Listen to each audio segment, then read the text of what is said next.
Most people would be pretty scared to put their face up to a feral cat, but I feel like I've earned her trust at this point.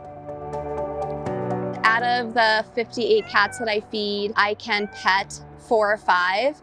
And it didn't happen overnight. It took years of building their trust. It's pretty special and magical when you do earn that trust for the first time and they'll rub up against your leg and you can like bend down and pet them. It's an extremely magical moment for me. My name is Nikki and I care for community cats. I call her Bratty. Her real name is Anise, but she was so bratty the first few years that I was feeding her, and when we trapped her, she was extremely feral. And after just feeding her every day, she just really started to trust me. It was a very slow process of her letting me watch her eat and then sniffing my hand and then swatting me if I tried to pet her.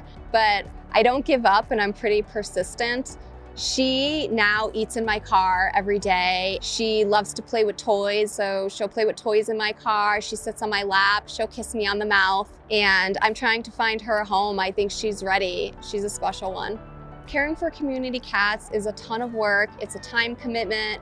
It is a money commitment, but it's extremely rewarding because you know that they have no one else. They didn't ask to be here, and they're really just trying to survive just like the rest of the world. So daily routine is I take care of all the house cats, and then during the week I'm rushing around pretty quickly before work. So I get all the food ready at home in my trunk. Then I make my way to 2 sites in the morning.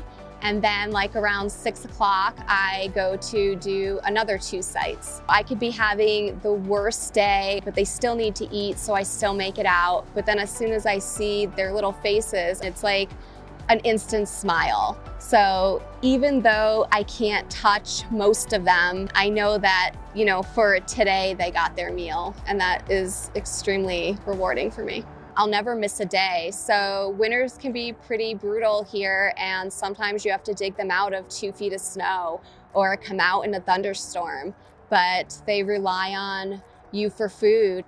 The most challenging piece of caring for community cats is trying to figure out what to do when a feral cat is injured or for whatever reason they have a health condition that they can't be released. I have had to keep a handful of community cats from my colonies for an injury or whatever reason. It takes time, patience, and a lot of effort to work with them to get them to be able to adapt inside your home. It doesn't always work, but I have been pretty successful with about 6 of them. I just wish more people cared, and I think if our communities and our towns and cities and city council, if they supported the cats and supported TNR, it would create more awareness around these cats. So I think the public awareness has increased since I started doing this because, you know, over 5 years ago when I started, I didn't know what TNR was. I still have so many people come up to me that have no idea what a feral or community cat is or what TNR is or the importance of it. TNR is so important because not only does it prevent so many kittens from being born and starving and freezing and just dying on the streets, but it prevents the fighting, it prevents diseases from being spread. It gives these outdoor cats and these feral cats a second chance. I know that I'll never stop doing this for the colonies that I care for, because not only have I formed bonds with a lot of them, but I know that I'm all that they have and they rely on me for their daily meal, and I'll never give up on them. Good morning.